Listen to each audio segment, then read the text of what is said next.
Hey, my name is Zeefles, and I have just played through my first 10 runs of Dark and Darker, and I'd like to share my experience with you.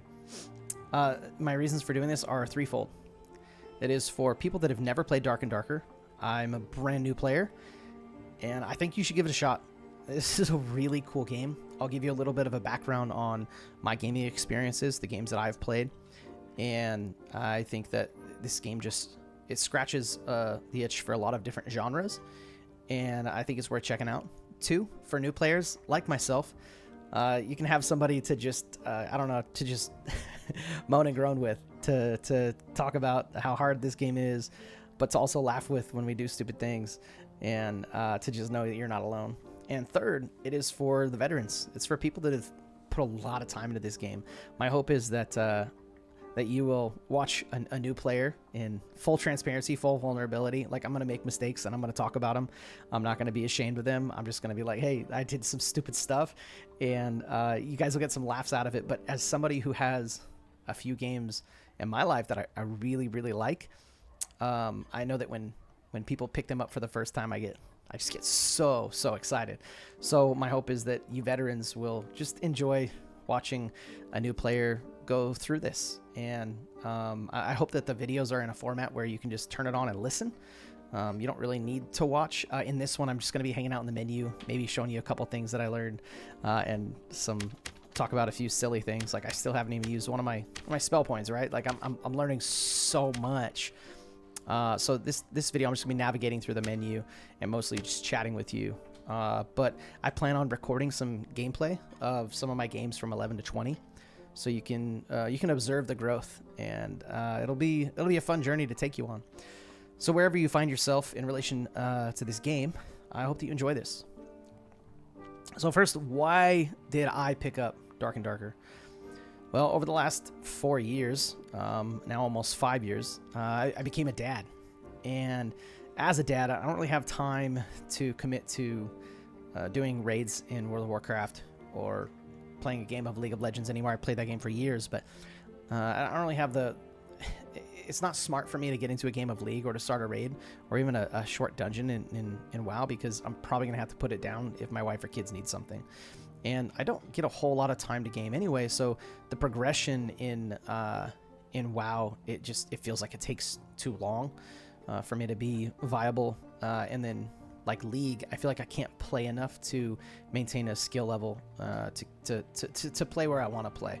So I've been playing a lot of roguelikes, and I can pause, I can put it aside, I can do a short run and just unlock some new features. I can chase achievements, or I can do a long run and just see how far I can get and potentially, get a W on a game like Risk of Rain or Slay the Spire, Hades, etc. So looking at this game, I actually saw a lot of game loops that were very similar to roguelikes. You play, you die, you learn, you play. You die, you learn, you play. like it's just same thing over and over again. But I'm somebody that just really values learning. I really value experience and failing forward. And I feel like anytime I can do that in a video game, I learn a lot. I have fun, but this might sound cheesy, but the reality is, if we do that in video games, I think we can do that with a lot of things in life. So the reason I picked this game up was it reminded me of roguelikes, and I really like the genre. It's like a roguelike with PvP. I know extraction games aren't roguelikes, but that same gameplay loop. So after I decided that I was going to play it, I wanted to do a little bit of a reading. I knew I didn't want to go watch a bunch of streamers. I wanted there to be some mystery. I wanted to go in pretty raw. I really miss the days of gaming where you would get in the car after you buy a game, you would flip through the manual, maybe invest in the Prima strategy guide, with your 6 months of allowance, and then maybe jump on GameFAQs eventually to figure out how to 100% a game. But I really miss the discovery and the surprises and not being told everything. Like, you have to figure it out. So I knew I didn't want to watch a whole bunch of gameplay.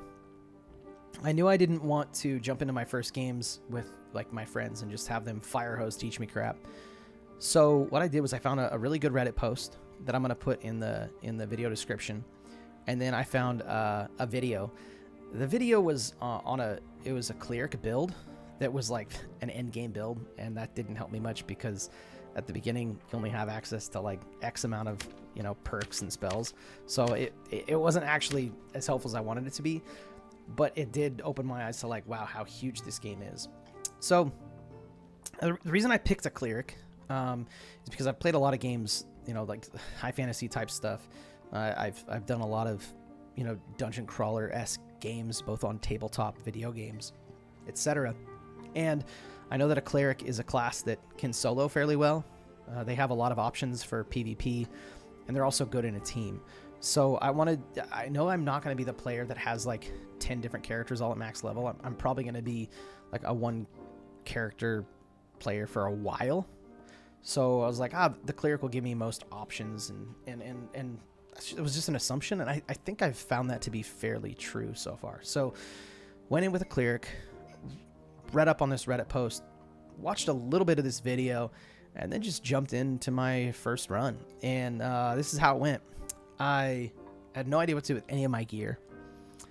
I didn't know, one thing that I absolutely love is when I hit start, set base gear, you just had some starting gear, and it was within the 0 to 24 gear range that was allowed for this gear score that was allowed for this Goblin Caves. So I was like, that's pretty cool. You got to start with some gear, and it just defaults it.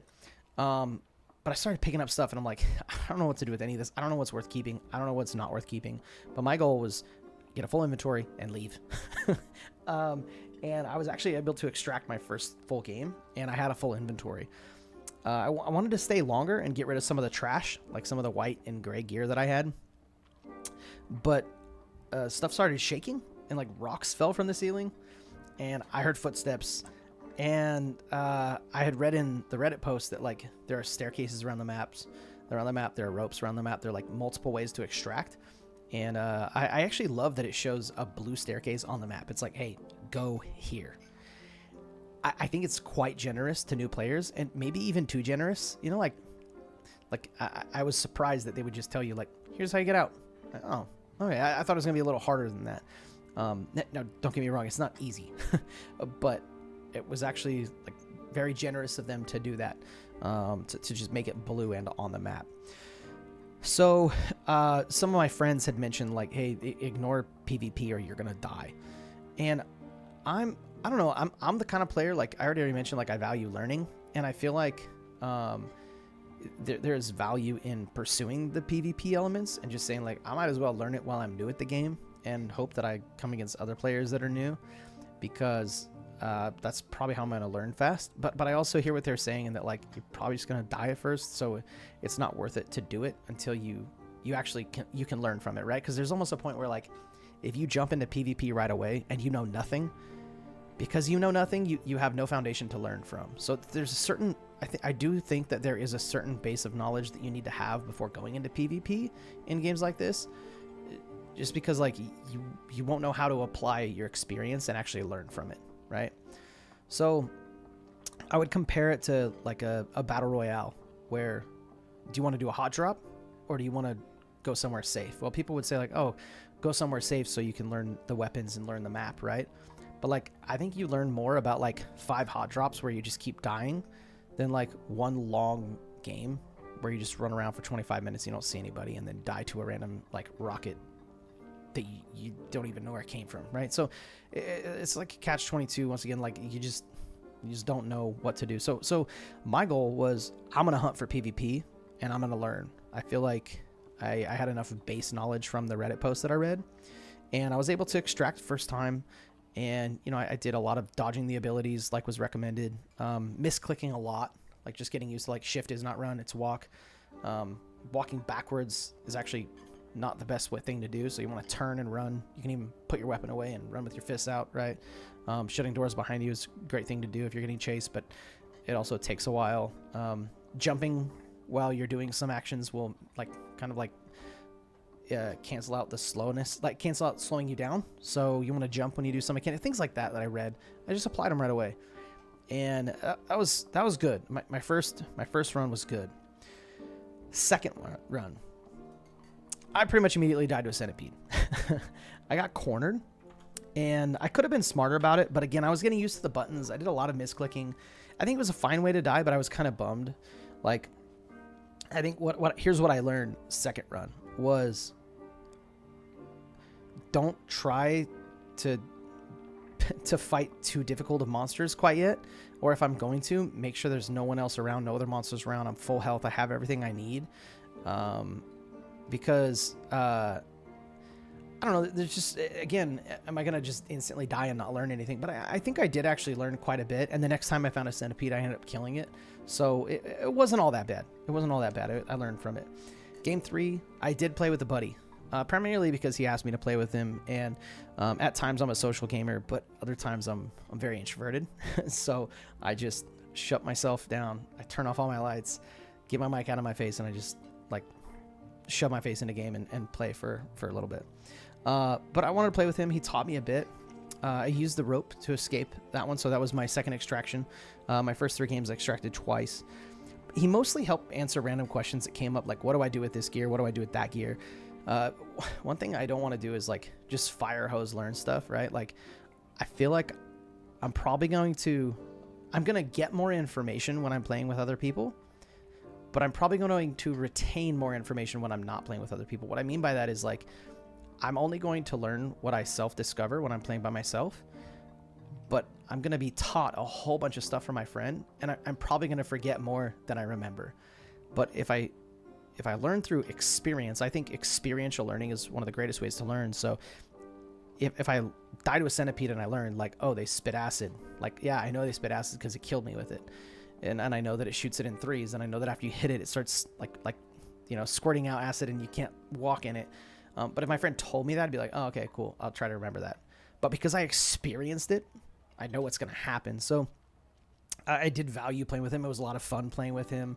He taught me about, I ran out of spell points, so he busted out the campfire, and I retained some spell points. I thought it was a really cool mechanic. That's pretty typical in anything built off of the D&D type universe. You can rest and regain spell points, and it kind of forced us to be social for a moment. But it also created this little bit of angst, like, what if somebody shows up while we're resting? But that was cool. So I learned that, and at this point, he's just saying, hey, if you keep any of your gear that's like for other classes, there's not really a reason to do that until you buy the legendary version. So I was like, oh, well, I'll just trash basically everything that's not blue, and I'll only keep it if it's for this class, because that low level gear seems pretty easy to come across. I don't think I've found anything that's worth, like, potentially selling in the marketplace later. If I get the legendary version, I probably will, but it kind of opened my eyes to a few things. So playing at least 1 or 2 games with someone else was really, really helpful. I continued to keep my gear score below 24 for all of these 10 runs, so I could just keep doing the Goblin Caves on normal. Game 4 was pretty fun, but I did need to adjust my brightness. It was very dark, hence the name Dark and Darker, right? By this time, I was getting used to fighting the mobs. I have a shield, so I've been crouching and shielding. I'm not sure if that's a meta mechanic or not, but it's working for me. Like, it makes my character's, like, hitbox smaller, but my shield doesn't shrink, right? So just mathematically, I feel like there's a higher chance that I'm going to actually block something that comes at me. If I'm wrong on that, just tell me, please. I've also been getting better at turning and running at this point, rather than running backwards or like backwards walking awkwardly. I actually think this is a great mechanic in any game like this, in this, like, kind of combat, like, melee type environments. I feel like you should always be punished for walking backwards in games. Like, that should just be a thing. So really like that mechanic. Yeah, what else happened on this one? Oh, my left and right audio was messed up. I use in-ear monitors, and I think at one point my kids, like, took them off or something, and when I put them back on, I put them on backwards. So that was kind of silly. I had noticed. It took me like 4 games to realize it. Yeah. So at that point, we just backed out. That was game. I think that was actually game 4. So my 3rd and 4th games I played with him, and that was really helpful. So number 5, I extracted again. This one felt really good. This felt really good. I think I'd only had 1 death up to this point. Yeah, game 5. So I've extracted 4 of my first 5 games. And this one I fought a Goblin Warrior, the Slingshot Goblin, and a Goblin Mage. And that encounter was really cool. I used a protection potion. And my philosophy with using protection potions right now is if I'm fighting a mob that I know how to fight, I shouldn't have to use a protection potion. I should just be dodging the abilities. I should just be dodging the skills. I think when I should be using protection potions right now is when I'm going against a mob that I've never fought. So I'm probably going to get hit. Or when I am engaging into potential PvP, into PvP. Again, this game is all about dodging abilities. So using a protection potion just means like I'm planning on getting hit. Well, or I just dodge it, right? If I get hit by a Goblin Warrior, that's me making a mistake. That's not like, oh, he outplayed me. It's procedural, right? You can plan for that. So I've been using my protection potions when I'm unaware of what might happen in a given scenario. So I was able to kill the Goblin Warrior Mage and the Slingshot dude. That was really fun. I did see a player right after I killed the Goblin Mage, and I chased him down. I lost him. I'm pretty sure he went up a staircase. At this point, I have not yet countered PvP, and I'm looking for it. It seems like most people's strategy at my level is just to avoid it. But I was hoping for some PvP before Game 10, and don't worry, it ended up happening. So Game 6, this is where I first started with exactly 24 gear score. Like, that's the goal, right? Now, the difference between, like, 18 gear score and 24 is not crazy. I don't know what is optimal. I don't know if there's, like, certain rings or abilities that you want to go in with, or certain stats you want to go in with. So if anybody has suggestions on what to start with, or if it really doesn't matter, I don't want to waste my time, like, looking for the perfect gear score, right? If I can just go in with my default whatever. What is it at the beginning? Like, what is your gear score with your base gear? 21. Oh, it's because I also have a ring on, right? So, like, yeah, that's fine. So Game 6, going in with 24. I searched so hard for PvP on this one. I saw a couple players die on the kill feed, but I couldn't find anyone. I was pretty bummed. So I waited until the last second and escaped. I was shamefully camping by a rope. I don't want to find PvP just by camping, but at this point I'm like desperate for PvP. So I'm like, dude, I put out some torches and I waited by the rope and just sat there, and no one came. So eventually I just jumped on the rope at the last second and was pretty bummed about that. Game 7. This one was a little silly. What had happened? I had sold a bunch of gear from the previous run and I was naked, and I clicked start. And I just instinctively clicked yes, and I went in completely naked. I was like, crap. So I get in there, and I died really fast. I tried to loot. I tried to run. My heart was pounding. I'm like, it's so hard to kill monsters. Like, it just takes so long to kill monsters with just your fists. So, like, if there was one, I'd be fine. But, like, it was taking me so long to kill one that I ended up aggroing another one. And then another one, and then spiders started spawning. So I've just got like 6 mobs chasing me. I'm butt naked, and my heart's pounding, and eventually I died. So again, lesson learned. I will probably never make that mistake again. I will go here, make sure that's good to go. So it was kind of funny. It was exhilarating. I got my heart running, and yeah, I learned something. So I guess worth. Game 8, this one was a bummer. I died to the Zweihander. I don't know how you say that. The two-handed sword skeletons. At this point, the game's getting pretty tough, and I'm realizing, like, I'm getting cocky, and I'm not patient enough, right? Like, I know how to fight those guys. One thing I do want to know is, like, you can crouch under their swings, but is it all their swings? Or, like, is there a certain, like, I know they swing down sometimes, but when they do their horizontal slash, I feel like I should be able to crouch under that every time. I don't know, like, if you have to look a certain way, or like if you have to be like under them elevation wise. That would be great to know. But yeah, that was probably the death that was like the one that I had least excuse for. I got outplayed by a mob, and that was stupid. So I was just cocky and not patient. Game 9. By this time I had fixed my audio, I'd fixed my brightness, and I ended up getting wrecked in PvP. I was excited about that. It was a duo. And here's what happened. I've killed centipedes now. Pretty excited about it. I'm to the point where I can fight most mobs without taking too much damage, unless I'm just being stupid. You know, if I'm like really thoughtful, I can handle all the simple mobs. And I see a centipede, start fighting it, and I see these dudes coming, and I'm thinking the centipede's almost dead. I'm just gonna try to finish it off, and then I'll run, or I'll try to fight him just for fun. And I don't know how close the centipede is to being dead. I don't know how much HP it has. I don't know how many shots it takes, but it was not as close as I thought. So they end up just running up on me and killing me while I'm fighting the centipede, and then they kill the centipede in like 2 hits. So here's what I learned from that. I've seen this a lot, and it was in this Reddit post. I've seen other people like talk about it. Again, I've dabbled a little bit on a couple other Reddit posts just to look. I don't want to be getting too much information. I want to do like just experiential learning on my own. But it seems like it's a common theme that learning how to run away and disengage and survive that way is just as valuable at times as like actually killing someone. Like, the goal is to survive no matter what, right? So how you run away from people is a skill in and of itself. And that's pretty cool to me. You know, like, it's not bad to get away. Like, if you get away, like, you kind of win, you know? Like, you wasted their time because they tried to fight you. You know, it's neutral, but they probably spent a lot of resources on that. And, like, you win, you extract, good. Like, right? So, at this point, I'm also not upset that they killed me while I was fighting. They clearly could have beat me. They could have let me finish the centipede. They could have just let me go. But that's the point of the game, right? So I imagine this is a game where people are like, oh man, like, why are you so toxic? Why are you fighting? Like, why are you doing PvP? Like, oh, you should just let me go. I'm like, no, that's kind of the point.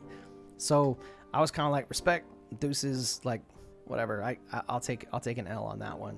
I wanted my PvP experience. Game 10. All right, so at this point, I wanted to make sure, I knew I was going to make this video at this point, so I want to make sure game 10 went well.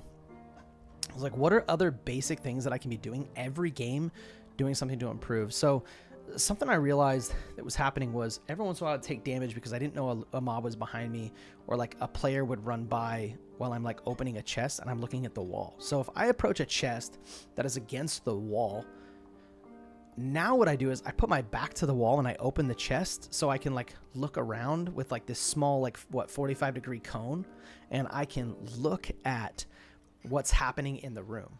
So from now on, starting with game 10, maybe even the middle of game 9, I was thinking, I'm going to put my back against the wall whenever I open a chest and look at the middle of the room. It might seem silly, but it's just a net positive thing to do, right? Like, it doesn't cost me anything, and it just gives me an increased awareness. So I'm kind of like, now if I open a chest and I'm staring at a wall waiting for it to be open, like, that's a waste of time. I could be doing something else with my time while I'm opening this chest. So now I'm opening the chest, looking around the room, thinking about where I'm going to go next. You know, it's ticking, the dial's going, okay, I'm going to go through that door, and look, there's a spider. I can go kill that, and then, oh, I hear footsteps. It might be PvP, right? All that happens while I'm opening a chest. So I'm learning multitasking. I'm trying to, like, I wrote up like 10 of the things that I've learned the most. And, you know, things like crouch and use shield when fighting mobs, get better at turning and running, use campfire to gain spell points, push X to put my gloves on. And I'm just making this list of like things I got to do. So I added to that list, always have your back to a wall while you're opening a chest if you can. And at this point, I see 2 more players, and I had not yet like applied the whole like, okay, I'm going to practice running. I should have. What I should have done was that this is an opportunity for me to practice running. I'm not going to win, right? I'm not going to kill him. Something that I definitely don't know yet is what all the classes do. Like, I don't even know what the cleric does yet, right? Like, I haven't even picked a 4th skill yet. I do really like Brewmaster. That seems dope. I'm pretty excited to try that out some more. But I don't know what any of the classes do. So I think that's some research that I'm going to have to do, because it's probably going to take me a long time to learn all the other classes. Again, I'm going to be like a 1-character guy for a while. So I don't really... I think if I want if I want to learn the other classes, I've got to read up on them or watch some content, or just hope that I encounter a lot of PvP and die a lot. But I don't know what the animations of any of the spells look like. I don't know like what the timers are. Like if the bard does a buff, how long does a buff last? How long can I bait them out? Like how many times can they cast that spell? Like how long should I run? Like can I outrun certain classes, or are there just some that I know I can't outrun, so I have to fight them? Like, so that's going to be a big learning curve, is learning all of the different classes. And I think that is a reason why I'm going to default now. If I'm outnumbered, I'm going to say it's time to practice running. Unless I'm like jacked and I've found some crazy loot and I'm ready to just like swing and have some fun and I have a jump on them, right? But if I'm fighting a mob, they're running at me, I'm pushing X and I'm going to W key to the nearest staircase. So game 10, I did end up dying to another 1v2. And I did some cool like outplay maneuvers. I even got a good hit on a couple of them. I feel like somebody who like really knew the game could have maybe even won that fight. I just didn't know what they were doing. I didn't know the spells they were using. I still don't know about fall damage. Like I don't know like what weapons they had. So I am excited to continue doing PvP, but I'm going to adjust how I do it as I move forward. So with all of this said, I just want you guys to know that this game has been extremely fun. I plan on making more videos, and like I said, I plan on like some of the games from like 11 to 20. I plan on recording them and just do a play-by-play and just commentary as I play. And every time I'm gonna learn from every game. So this little series, however long I do it, yeah, it will be Dark and Darker content. But for me personally, it'll also be just practicing the art of learning. And wherever you find yourself in this game, whether you've been playing it since launch, or you know you're like me, you're a new player, or you haven't even dabbled in it yet, know that like this is a really cool game to like pull lessons from and to just kind of have a good time and get your hands dirty. So I would challenge you and encourage you to check it out. And hey, for those of you that know what you're doing, give me some tips. Like if you see me doing anything that's just like blatantly wrong, please let me know. Again, there's so much you can teach me, so I won't retain it all, but my hope is to retain as much as I can. And so if there's if there's small things that I'll figure out on my own eventually, don't worry about it. But if you're like, hey bro, you should do this with your stash, or like, hey, you're hanging on to that gray lantern, you will never need that, sell it, right? Just saying like, well, I need these for a quest at some point. I don't know. With all that, I'm stoked to play this. I'm stoked to go on this journey with you. I hope you guys enjoyed it. Feel free to subscribe so you can know when the next video comes out. And if we get rolling enough, I might even turn on Twitch and hang out with you guys live. Much love, and yeah, have a good day. Thanks.